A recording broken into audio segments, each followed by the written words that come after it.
Hello guys, and welcome back to the channel, where today guys I'll be showing you how to use two work accounts in Microsoft Teams.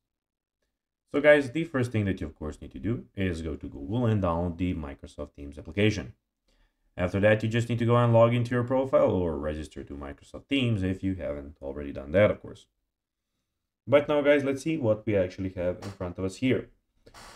So as you can see in the left side of the screen, we have, as you can see, the activity, community, chat, and the calendar.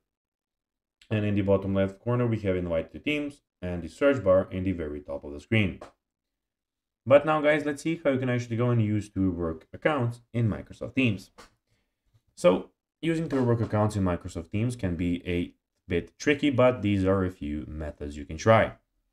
Open the Teams in two different web browsers, for example, Chrome and Edge. Sign in with one account in one browser and the other account in the second browser.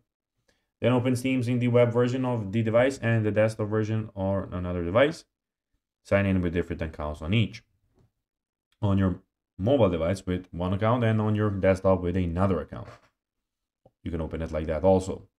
Install Teams as a progressive web app in different browsers. This allows you to run Teams as standalone apps with different accounts.